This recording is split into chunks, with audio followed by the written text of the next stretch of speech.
ту ночь на улице было -30. Когда старик открыл дверь, на пороге лежал волчонок. Маленький, дрожащий и почти умирающий от холода. Он тихо скулил, словно просил человека спасти его жизнь. Старик впустил его в дом. Но никто тогда даже не догадывался, чем закончится эта история. В небольшой заснеженной деревне жил одинокий старик, бывший учитель Николай Петрович. После смерти жены его дом стал слишком тихим. По утрам он по привычке ставил на стол 2 чашки, растапливал печь и садился у окна с книгой. Зима в тот год была жестокой. Морозы доходили до -30. Ветер по ночам выл так, что казалось, весь лес стонет. Однажды ранним утром Николай Петрович услышал у двери тихий жалобный звук. Сначала он подумал, что это ветер, но звук повторился.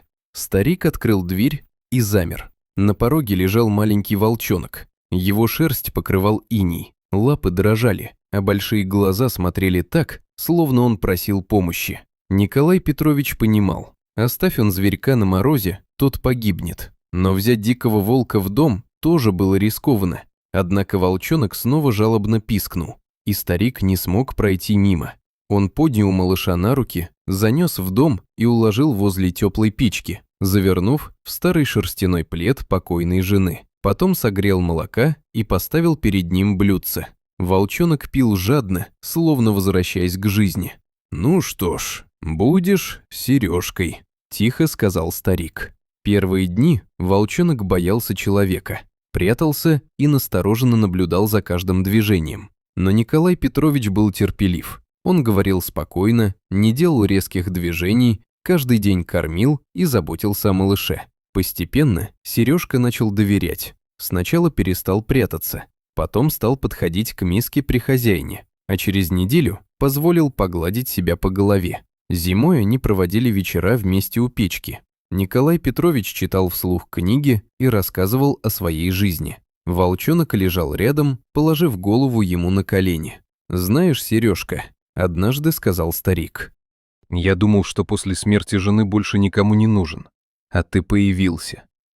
Сережка тихо ткнулся носом в его руку. Шло время. Волчонок рос и постепенно превращался в красивого молодого волка, но оставался таким же спокойным и ласковым. Соседи, конечно, переживали. «Это же дикий зверь», — говорили они. Но Николай Петрович только улыбался. «Он добрее многих людей», — отвечал старик. Весной все изменилось. Сережка все чаще смотрел в сторону леса и иногда тихо выл, будто отвечая на далекий зов. А однажды Николай Петрович увидел на опушке волчицу. Она стояла неподвижно и смотрела на дом. Сережка подошел к забору и тихо заскулил. Волчица ответила долгим воем. Старик понял, это его мать. Вечером Николай Петрович долго сидел рядом с Сережкой. «Хочешь к ней?» – тихо сказал он. На следующее утро старик широко открыл дверь. Сережка постоял на пороге, подошел к нему, потерся о ноги, а потом медленно побежал к лесу. Волчица встретила его на опушке. Она лизнула сына в морду, а потом вдруг повернулась к старику и опустила голову, словно благодарила за спасение. Сережка еще раз оглянулся на дом и исчез в лесу вместе с матерью. Николай Петрович стоял на крыльце и плакал, но он понимал, так правильно. Иногда любовь означает умение отпустить. Прошло лето, и однажды в августе произошло то, чего старик никак не ожидал. Из леса вышел Сережка, но теперь рядом с ним шли 3 маленьких волчат.